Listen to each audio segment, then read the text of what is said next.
몇 가지 그래도 포인트들 생각해보면 중학교 때보다 확실히 고등학교 때가 어려워요. 그죠? 근데 이제 고1 내신 이제부터 좀 얘기를 해드리겠지만은 그 고1 내신이 그러니까 아이들이 중학교 때 어느 정도 경험했던 것과 이 갭이 너무 큰 거예요. 그래서 애들이 좀 충격을 받고는 하는데 그래도 뭐 이제 이제 고등학교 1학년 때 뭐 시행착오 할 수 있으니까 이런 관점에서는 이제 괜찮았는데 이제 고등학교 2학년, 3학년이 내신을 만회할 수 있는 기회가 없어지는 게 지금 이제 어떻게 보면 또 고교학점제 특징이죠. 그러니까 지금 중3, 지금 예비고1은 이제 그냥 아까 이제 선생님 설명해 주신 것처럼 이렇게 생각국어 흐름대로 그냥 쭉 따라가면 되는데 그래서 이제 예비고1반 같은 경우는 11월, 12월, 1월, 2월 4개월을 준비를 하고 가는 과정이거든요. 그래서 그냥 뭐 그냥 충분히 예상할 수 있는 시간표고, 예, 이제 그렇게 이제 예상하시면 되는데 또 이제 지금부터 같이 말씀을 나눠볼 이제 그 고교학점제 세대 이야기는 조금 또 그림이 좀 다릅니다. 그래서 제가 이제 오늘은 이제 또 그 부분 이야기를 또 같이 해보면서 어떻게 또 이제 고교학점제 친구들은 또 국어 공부를 해야 될지 그걸 얘기를 잠깐 또 해보도록 하겠습니다. 자, 제가 멋있게 질문을 일단 정해봤는데요. 이게 뭐냐면은 고교학점제 세대에 달라진 국어 공부법. 이게 일단은 제가 이제 오늘 설명을 하려고 하는. 그러니까 저도 한번 생각해봤어요. 이게 저도 이제 겪은 건 아니어가지고 어떻게 될까? 그리고 사실 이거 그냥 약간 뇌피셜일 수도 있습니다. 왜냐면 지금 변수는 수능이 일단 어떻게 개편될지 모르고 그 다음에 대학 입시제도 자체가 어떻게 바뀔지 모르기 때문에 좀 정확하게 예측하기는 좀 어려운데 그래도 이미 닥쳐온 일이기 때문에 바로 내년부터 시작될 상황이기 때문에 예측하지 않을 수는 없는 것 같아요. 그래서 지금부터는 그 포인트를 가지고 한번 얘기를 해보겠습니다. 자, 우선 고교학점제를 조금 정리를 해봐야 될 것 같아요. 오늘은 이제 국어의 관점에서 좀 집중해서 말씀을 드릴 텐데 제가 이제 그동안 했던 영상들에서 다뤘던 내용들이기도 하고 좀 추가된 내용들도 있는데 국어 관련해서 고교학점제 비포 애프터를 한번 생각해 보겠습니다. 먼저 첫 번째, 수능 중심의 초중등 선행이 있었어요. 예를 들면은 이제 뭐 초등학생들한테 수능 기출을 풀린다. 뭐 이런 게 이제 보통 코로나 이후에 이제 유행했던 국어 선행 분위기였죠. 뭐 수학하면은 딱 떠오르는 몇 개 브랜드가 있고 근데 국어는 사실 별로 이렇게 선행을 많이 안 했다가 2018, 19학년도 수능 국어가 너무 어렵게 나오고 나서 국어가 되게 중요해진다. 막 집 한 채를 팔아도 국어 실력을 못 키운다. 막 이런 얘기가 나오면서 그러면은 초등학교 애들한테 수능 지문을 풀리자. 약간 요 방식의 접근들이 좀 유행했던 것 같아요. 근데 이제 좀 어렵죠. 그리고 중요한 거는 이제 그게 수능 중심의 선행의 트렌드였는데 지금 이제 만약에 고교학점제 하에서 내신이 오히려 고교학점제라는 거는 어쨌든 고등학교 생활이 핵심이 되는 거니까요. 수능시험보다 수시가 되는 거죠. 그래서 그 위주로 좀 바뀌게 된다면은 선행의 방향이 조금은 바뀔 필요가 있지 않을까? 바뀌게 되지 않을까? 예, 이런 생각을 충분히 해볼 수 있을 것 같습니다. 자, 그리고 고교학점제 이전에는 물론 고교 선택의 영향이 없었던 건 아닙니다만 그래도 그 편차가 조금 적기도 했고요. 그 대표적인 사례가 특목 자사고를 어떻게 해요? 폐지하거나 비교과 활동을 줄이거나 그래서 일반고나 특목고 자사고가 편차 없게 블라인드를 시행하거나 비슷하게 수렴을 시켰단 말이죠. 근데 지금은 어떻습니까? 특목자사고 존치, 고교 다양화, 차라리 선택의 경우를 넓혀주는 방식으로 지금 갑자기 또 교육이 선회를 했기 때문에 이 얘기인 즉슨 내가 어느 고등학교에 갔는지에 따라서 차이가 예전보다 더 벌어지거나 커질 수 있다. 단순히 내신뿐만 아니라 뭐 여러 가지 학생부 전형이라든지 입시 결과가 고등학교 유형별로 차이가 좀 더 커질 수도 있을 것 같아요.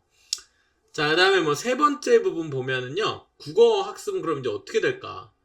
제가 생각할 때는 우선은 뭐 과거의 수능 같은 경우에는 어려운 지문, 또 뭐 수능형 대비 이런 어떤 긴 안목을 가지고서 다양한 것들을 준비해야 했다면 만약에 내신, 그것도 고1 내신 위주로 만약에 중학생들이나 초등학생들이 공부를 한다면 기본기가 너무 중요하죠. 이제 그런 관점에서는 이제 아까 승모쌤이 얘기하신 것처럼 개념.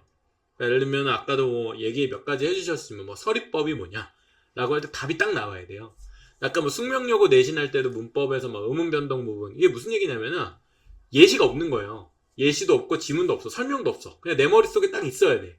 그래서 무슨 법칙 하면 그게 딱 나오고 적용해서 문제를 팍 풀 수 있어야 돼. 이거는 기본기예요. 기본 개념이 강력한, 그 개념이 너무 확고한, 그러니까 막 응용된 막 변수가 많은 다양한 주제들을 다루고 막 이런 게 아니라 그냥 딱 척하면 딱 나오는 이제 그런 형태의 굉장히 숙달된 친구들이 내신 성적 잘 받게 될 가능성이 높고 그게 입시에 미칠 영향이 좀 있어 보인다. 뭐 약간 이런 생각들이 좀 들고요. 그 다음에 이제 범위와 상관없는, 근데 이건 좀 이제 반대되는 말인 듯도 보이는데, 자, 이거는 이제 국어 과목의 특성 때문에 그런데요. 자, 보세요. 우선은 핵심, 고1 때 배우는 국어 내용이 정해져 있으니까, 그걸 가지고서 내신 시험을 낼 수밖에 없는 건 맞는데, 그러면, 만약에 강남 대치동 같은 경우는 다 잘한단 말이에요. 근데 어떻게 점수를 변별하겠어요? 아까 그 내신 예시 문제 좀 보셨을 때 혹시 눈치채셨는지 모르겠는데, 강남 지역 내신 문제는요, 점수가 소수점 단위로 부여됩니다. 3.9점, 2.7점, 이런 식으로. 무슨 얘기예요? 똑같은 한 문제를 틀렸어도 어떤 문제를 틀렸는지 따라서 이제 결과가 많이 달라지는 거예요. 그러면 그 난이도 조절을 그만큼 되게 고민을 많이 하니까 점수를 소수점으로 매길 거 아니에요. 그러니까 뭐 아니면 그냥 대충 하면 동점자가 많이 나오니까 동점자 안 나오게 하려고 소수점을 엄청 많이 쓰는데, 근데 이렇게 하는 이유가 뭐냐면 변별력 때문이라는 거예요. 자, 그런데 아무리 기본 개념을 어렵게 낸다고 해도 결국에는 새로운 게 없고 그 범위가 어쨌든 내신은 수능보다는 좁잖아요. 근데 이제 그거만 가지고 시험을 봐야 되니까 변별을 어떻게 하겠어요? 결국 교과서 내 작품보다는 교과서 외 작품, 기본 필수 작품보다는 확장된 연계 작품. 이게 보통 누가 공부하는 방법이냐면 고3들이 수능 공부하는 방법이란 말이에요. 그러니까 고1, 2까지는 기본 개념 위주로 학습을 했지만은 EBS 보고 수능 연계하고 변형까지 쭉 풀어 공부해서 수능을 결국 대비한다. 약간 이런 식인 건데, 학교에서 배운 거는 기본이지만 그 기본을 응용하고 변형한 형태에 대한 대비를 엄청 해야 되는 거죠. 근데 이렇게 되면은 사실은 이제 필수 작품 A가 있지만 A로 끝나는 게 아니라 A와 연결되어 있는 새로운 처음 보는 B 작품이 학교 시험에 등장하는 거예요. 뭐예요? 내신 시험이 수능 시험처럼 바뀌어버리는 거죠. 그렇기 때문에 이렇게 되면은 출제 범위가 의미가 없어집니다. 그러니까 외우고 친숙한 작품 딸딸딸 공부해가지고 현장에 가서 딱 쓰려고 했는데 안 되는 거예요. 자, 그럼 이렇게 가시는 거예요. 기본 개념 그리고 확장 응용, 이 둘이 함께 가야 되고 기틀이 잡혀있는 상태에서 응용을 잘 할 수 있어야 된다. 근데 응용의 범위가 거의 무제한성. 그러니까 내가 그거 다 공부해가지고 딸딸딸 외우고 가야지, 이러기가 좀 쉽지가 않은 거죠. 자, 그 다음에 내신 국어 학습하고 수능 국어 학습의 목표가 달라진다, 이 부분인데, 요거는 이제 사실 오늘 아주 본격적으로 다루긴 좀 어려운데, 왜냐면 수능 국어가 지금 결정이 안 됐잖아요. 그래서 지금 고교학점제 세대들은 수능 국어를 어떻게 봐야 될지를 좀 알 수 없는데, 지금 국어의 특징이라면 선택 과목하고 공통 과목이 있다라는 거죠. 그래서 문학이랑 비문학은 이제 기본적으로 공통인데, 문법, 그러니까 화작문이랑 이제 언어 매체, 요 부분이 이제 선택으로 좀 바뀌어지는데, 뭐 요런 과목의 변화가 생기겠습니다만은, 단적으로 예를 들면 내신 국어에서 다루는 부분은 아무래도 한국 문학과 문법 부분의 비중이 크죠. 그런데 수능 국어는 비문학, 독서 부분이 나오잖아요. 근데 이 둘의 목표는 분명히 다른데, 예를 들면 예전에는 고2 때 독서라는 과목을 하면서 비문학을 학교에서 시험도 보기도 했어요. 내신에 들어갔단 말이에요. 근데 이제는 고2는 선택 과목이 됐죠. 공통 과목이 아니죠. 따라 공통 과목 내신에 들어가는 부분과 그렇지 않은 수능의 차이는 더 벌어집니다. 따라서 내가 수능형으로 갈 거냐 내신형으로 갈 거냐 이런 고민할 수 있을까요? 못하죠. 고1 때까지는 누구나 다 내신을 먼저 준비하는 거예요. 그런데 수능 위주로 가게 되면은 그것보다 또 다른 공부를 해야 돼요. 따라서 연계되어지는 흐름보다는 왠지 둘의 좀 격차가 벌어지는, 물론 기본기는 똑같습니다만은 집중되는 포인트가 약간은 결이 달라질 수도 있겠다, 이런 생각도 좀 해보게 됩니다. 자, 특목자사고 또 중학생들은 또 고입 걱정을 많이 하시니까요. 특목자사고 같은 경우는 그걸 먼저 약간 뭔가 차이점이 있을까, 요 고민을 한번 해볼 수 있겠죠. 특목자사고는요, 문제 자체에 깊인 독서 역량을 묻는 경우가 많고, 특히 수행평가 난이도가 굉장히 높습니다. 수행평가가 평소에 책이 막 두세 권씩 읽고 과제를 해야 돼요. 그러면 학교에 평소에 시간도 없어가지고 책 읽을 시간도 없었는데 그걸 그 많은 과제를 하는데 학기 중에 책을 어떻게 읽고 과제를 하겠어요. 그러니까 평소에 독서 양이 많았고, 또 필독서 같은 수준의 책들은 중학교 때 웬만큼 읽었던 친구들을 기본 베이스로 하고 특목자사는 문제가 출제가 되겠죠. 그렇기 때문에 국어 자체의 난이도보다도 독서 실력으로서의 난이도까지도 함께 요구한다는 게 좀 특징입니다. 그리고 사고력을 굉장히 요해요. 그러니까 예를 들면 논술형 문제도 있고, 그래서 사고력을 굉장히 많이 묻는 문제가 더 많다. 그러니까 이제 난이도로 치면 높지만 단기간에 시험 기간에 어떻게 해보기 어려운 문제들까지 출제가 되는 것이 특목자세 또 특징이니까 그걸 좀 고민하실 필요가 있고요. 그에 비하면 일반고의 경우에는 예를 들면 좀 이런 부분이죠. 아까도 그 강남 지역 중동고를 예시를 들었는데 중동고의 서술형 평가의 항상 특징은 뭐냐면은 요약하는 문제를 낸다는 거예요. 이런 것처럼 서술형 평가에서 결국 변별을 굉장히 많이 합니다. 그래서 지필은 다 맞더라도 서술에서 얼마큼 깎였느냐 뭐 이런 부분이 있는데 내신을 결국 고득점 1, 2등급을 받고 있다. 받고 싶다. 그러면은 결국에는 서술형 평가에서도 감점을 거의 안 당하거나 만점 가까이 점수를 맞아야 되니까 지필은 그러니까 객관식은 당연하고 그 다음에 서술형까지도 고득점 할 수 있는 전략을 좀 취하는. 그러니까 특목자사는 깊이 있는 독서, 일반고는 서술형 완벽 대비. 약간 이런 흐름이 존재한다. 그러니까 내가 중등이라면 어떤 쪽에 초점을 두고 해야 될지가 옛날에는 그래도 비슷비슷했단 말이에요. 근데 지금은 그 고1 때의 상황이 서로 다르기 때문에 이제 그거에 대해서 조금 집중을 언제 중학교 시기에 미리 할 수밖에 없다. 왜? 고1에 가서 분위기 이렇게 돌아가는 거야? 이렇게 눈치채기에는 시행착오를 만회할 기회 자체가 많지 않을 수 있기 때문에 그러면 이제 결국에는 중등이 고등처럼 되는 거예요. 그러니까 고3이 입시를 치르는 게 아니라 중3이 입시를 치르는 상황처럼 되는 거죠. 자, 예를 들면 수능 시험을 준비하는 고3들이 아까 본 것처럼 뭐 EBS 교재, 연계 교재, 변형 교재, 모의고사 막 이런 거 푼다고 했잖아요. 비슷한 장면이 중학교 3학년이나 2학년들한테 벌어지기 시작할 수 있다. 왜? 결국 고1 때 내신의 변별을 우위를 점하기 위해서는 고1 내신을 압도적으로 준비하는 친구들이 나오기 시작할 텐데 그 친구들을 다시 따돌리고 학교가 변별을 하기 위해서는 굉장히 응용을 많이 할 수밖에 없겠죠. 기본 개념 안에서. 그래서 작품의 해석 및 해설을 기본적으로 파악하는 것뿐만 아니라 그런 문제가 변형되어 나와. 자, 그러면 요즘은 내신을 어떻게 공부하냐면요. 전년도 우리 학교 기출을 보고 공부를 한단 말이에요. 애들이. 뭐 많이 보면은 3개년 기출을 보고 한단 말이에요. 근데 제가 생각할 때 내신이 치열한 강남 지역 같은 경우는 내신 경향이 아예 싹 바뀌어버릴 수도 있지 않을까 뭐 그런 생각도 해봅니다. 뭐 그렇게까지 될지는 모르겠지만 선생님들이 결국 애들 변별을 되게 쉽게 하는 건 뭐예요?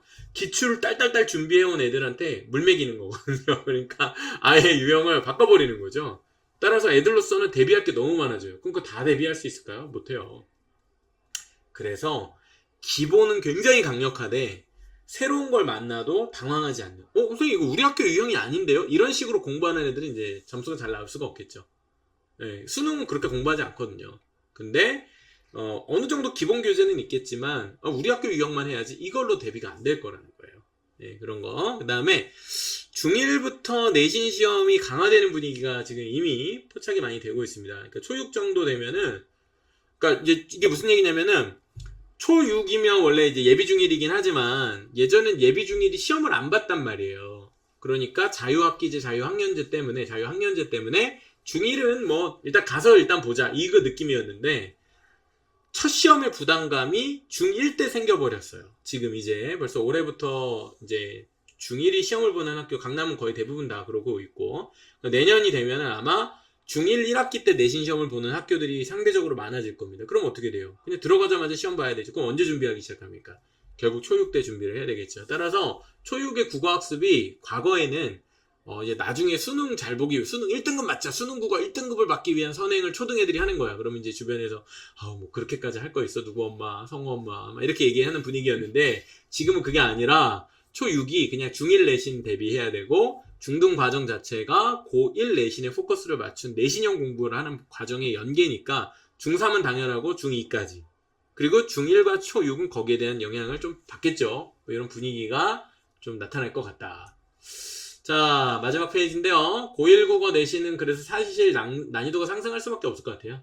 그래서 내년 아니고 내후년입니다. 내후년 고교학점제 1세대들 그래서 예전에는 좀 제한된 범위 안에서 그래도 비슷하게 나왔다면 이제는 8점 교과서를 넘나드는 그리고 수능형 문제가 출제되는 그리고 서술형 평가의 콜라보가 등장하는 이게 다 나오면은 너무 이제 죽을 맛이겠죠. 그래서 아이들이 고1 때 준비는 안 돼 있는데도 불구하고 시험의 유형이나 난이도가 너무 많이 올라가는 걸 좀 경험할 것 같아서 이렇게 안 됐으면 좋겠는데 만약에 고1 내신이 정말 중요해지는 상황이 된다면 고교학점제 첫 세대들, 1세대들의 준비는 조금 빡세질 것 같다. 근데 그게 언제부터 시작인 거예요? 올해 겨울방학이잖아요. 중3은요, 지금 중3 예비고1 친구들은 물론 중요하지만 이 친구들은 고교학점제 세대가 아니죠. 고1, 2, 3 내신을 다 봤죠. 근데 지금 중2들은요, 고1 때 1년으로 끝날 수 있다니까요. 그러니까 이미 입시가 시작된 것 같은 분위기가 형성될 수 있다. 자, 부추기는 거 아니고요. 제발 아니길 바라고요. 예측해보자면 그런 가능성도 좀 다분하다. 이렇게 보고 있습니다.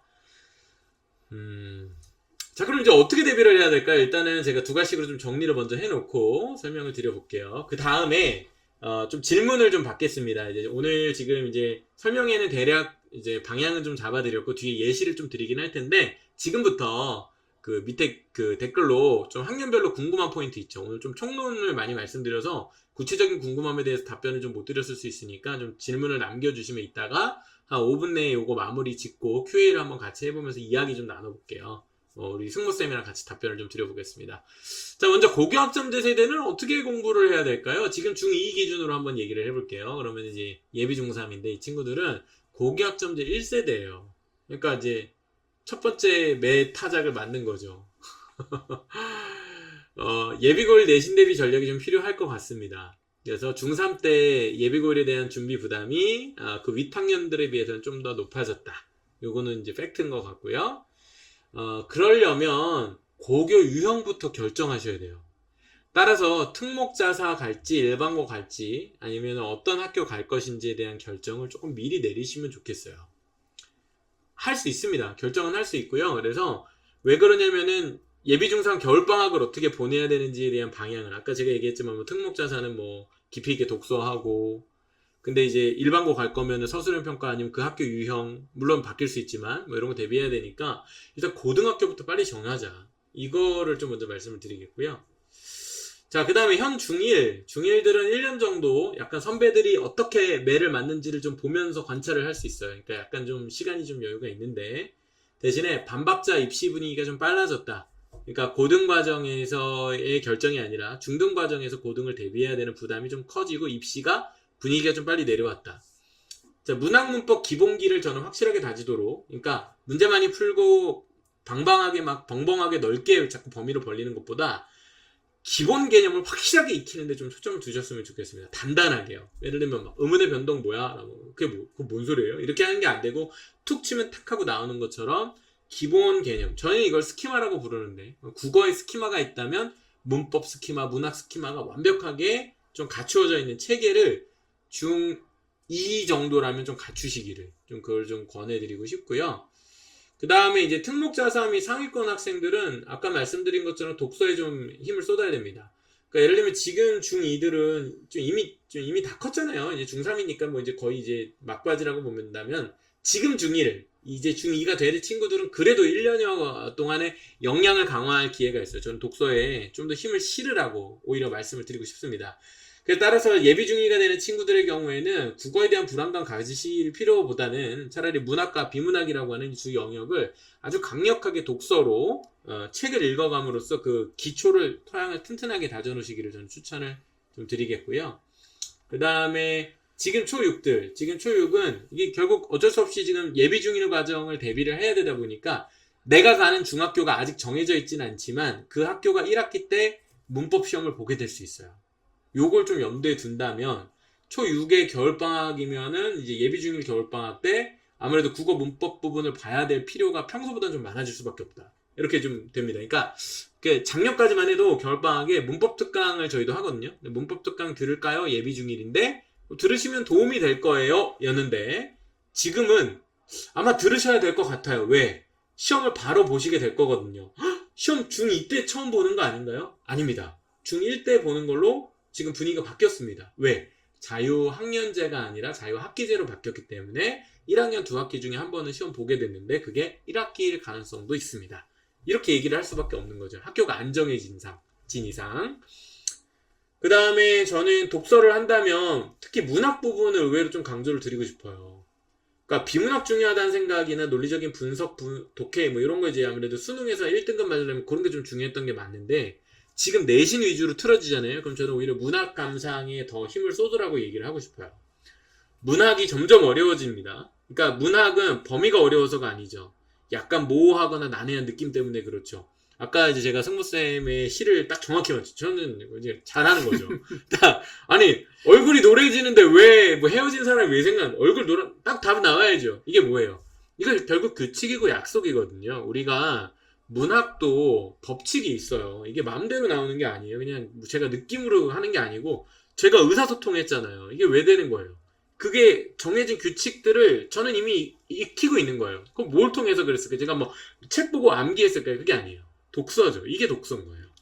제대로 된 감상 능력을 가지고 있으면은요, 응용은 금방 합니다. 근데 결국 기초가 약하기 때문에 다 무너져 버리는 거죠. 따라서 분위기 휩쓸리지 마시고 독서로 기본기 명확하게 닦으셔서 중1 때까지는 독서 기본기를 더 단단하게 다져서 문학에서 흔들리지 말자. 그런데 문학 기초도 안 닦였는데 예비 중1이니까 문제집 그냥 끄적끄적 풀고 이걸로 내신 대비 되겠지. 근데 고등학교 때 완전 털립니다. 예, 중학교 1학년 내신이야 사실은 뭐 그냥 문제집 풀고 조금 시험 준비하면 금방 받겠죠. 근데 그게 중요한 게 아니고요. 곧 중학교 과정에서 기초를 완전 다져놔야 뭐 중3이든 이제 예비고일 과정이 됐었을 때 결국에는 다양한 응용 문제를 풀 수 있게 되는데 이 기초를 확실히 다져놓지 않고 그냥 문풀 정도로 그냥 분위기만 아는 듯한 느낌 가지고 대충 풀고 있는 경우는 거덜나는 거죠. 자, 학년별 로드맵을 좀 시각화 해봤습니다. 여기 마지막 페이지고요. 자, 지금 중3 케이스들, 09년생들, 현 중2 학생들부터 좀 보면은요. 우선은 지금 이제 중2 겨울방학 들어가요. 근데 여기가 M과정이 오늘 이제 MBAS를 제대로 설명 안 해드리는데 쉽게 말하면 개념이에요. M은 개념 학습이고 B는 그 개념을 적용하는 거예요. 이 둘을 함께 가야 돼요. 개념을 명확히 해야 됩니다. 근데 그 개념을 완성하려면 개념으로 응용이 되는지까지 봐야 됩니다. 이게 M과 B의 과정이에요. 그러면 MB의 과정을 적어도 중2나 중3 때 미리 닦아놓으면 예비고1을 언제 해요? 예비고1 과정. 지금이 예비고1 실행 시기잖아요. 중3 이제 중간고사, 기말고사 끝나고 나서 11월. 그러니까 딱 1년 후에 지금 중2 학생들이 예비고1 과정을 시작하게 될 거예요. 근데 그 예비고1 과정의 난이도는 이전까지 난이도보다 더 높게 준비를 해야 돼요. 옛날에는 우리 학교 것만 했으면 8종 교과서를 해야 되고 그냥 기출 개념을 이해하는 수준이었다면 개념을 응용하는 수준까지 해서 고1 국어를 대비해야 될 수 있는데 그러려면 기본기를 다지는 기간이 중2 겨울방학, 중3 1학기 과정일 수 있어요. 개념을 명확히 정리하고 그 다음에 그것을 응용할 수 있는 기간 보통 1년 정도 걸리거든요. 요 1년 기간의 기초를 닦아놓으면 도움이 되고 혹시 이걸 잘 다져놓은 경우라면 독서에 더 신경을 쓰세요. 우선순위는 현실적으로는 국어가 될 가능성이 높고 독서는 그 다음일 수 있습니다. 누구는? 예비 중3은. 이제 거의 입시가 시작되는 학년이니까. 그래서 중3 2학기 11월 바로 1년 후에 예비고일 과정에 들어가기 위한 기본기를 다져놨는가 라는 관점으로 1년을 보내시면 좋겠다. 이 말씀을 드립니다. 다음. 그럼 지금 중2는 어떻게, 지금 중1, 내년에 중2 되는 친구들, 아직 우리 귀요미들은 어떻게 해야 될까요? 중2병을 이제 맞이할 친구들. 자, 이 친구들은 저는 독서논술 기본적으로 깔고 중2 2학기까지 자, 독서 시키자! 이 마인드로 가시면 좋겠습니다. 이때 얘기하는 독서는 그냥 뭐 평생의 교양대라는 게 아니고 내신 국어 대비하기 위한. 그럼 예를 들면 한국문학, 시조, 자, 이런 작품 감상 능력이라든지 아니면 독해 분석력, 아니면 요약하는 능력. 그러니까 사실은 독서 논술에 좀 초점을 두고 기본 역량을 쌓아놔야 되죠. 그래야 내가 어떤 고등학교 문제를 풀게 될지 모르니까. 따라서 독서 논술의 기초를 지금부터 한 1년 반 정도는 꾸준히 다진다 라는 생각을 하시되 기억하세요. 방학 때는 특강 들으시는 게 좋을 것 같아요. 근데 뭐 추천해야 되냐면 문법 특강. 문법 특강 한 4주 정도씩 진행되는 저희 기준으로 그렇게 하고 있는데 필요합니다. 왜냐면 문법은 워싱이 계속 주기적으로 있어야 돼요. 그런데 중학교 문법은요. 중1, 중2, 중3 이렇게 나눠서 공부하시면 안 되고 통으로 배우셔야 돼요. 그래야 체계적으로 학습이 돼요. 다시 이거 중요한 포인트. 중등 국어 문법은 중1 문법, 중2 문법, 중3 문법 이렇게 계통이 있는 게 아니에요. 뒤죽박죽입니다. 따라서 체계가 안 잡혀요. 조금씩 공부하면 금방 날아가 버리고. 따라서 한 번에 공부할 때 A부터 Z까지 하나의 체계로서 학습하는 게 중요합니다. 저희 같은 경우는 이제 겨울방학 특히 기니까 문법 특강 꼭 추천드리고요. 그 다음에 이제 중2 1학기 정도에 혹시 문학이 근데 유독 약한 애들이 있어요. 그러니까 저희가 이제 아까 M 과정이 여기 앞에서 지금 제가 M 얘기했었잖아요. 근데 요 M 과정을 듣기에도 조금 약한 애들이 있을 수 있어요. 그런 애들은 지금 이제 현재 중1이니까 시간 많잖아요. 그러니까 이런 애들은 프리엠이라고 해서 문학기초 개념을 한번 정리하는 특강이 또 있을 수 있어요. 그래서 이런 것들, 즉 중2 때까지는 특강 위주로 쭉 공부해 가다가 중2 2학기가 되면은 이제 마찬가지로 예비 중상 과정, 예비 고일 과정으로 이렇게 넘어가고 이제 국어의 본격적인 학습 단계로 넘어가게 된다. 이렇게 이제 학습 과정을 좀 이해해 보시면 좋을 것 같습니다.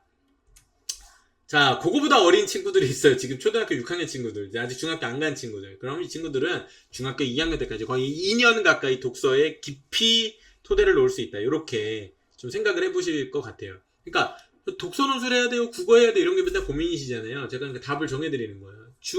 저는 최대 중3이면 너무 좋겠지만 중3은 이제 거의 진짜 어려졌어요.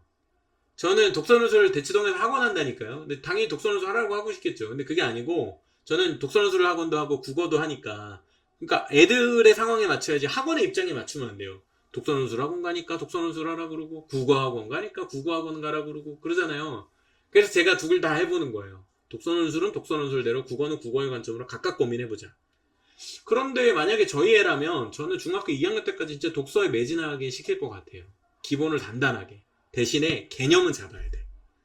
문법 개념, 문학 개념. 근데 개념이 몇 개라고 했죠? 문법 개념, 문학 개념이?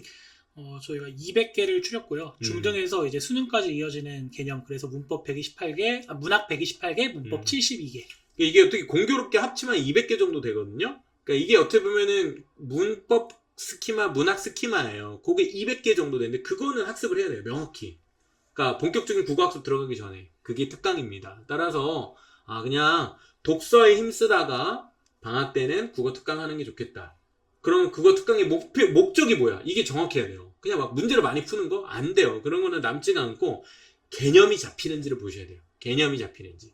그러면 문법과 문학 나눠볼 수 있잖아요. 비문학은 독서하면 되니까. 그건 일단 천천히 보시고, 중요한 거 문법 개념 잡히고 있냐, 문학 개념 잡히고 있냐.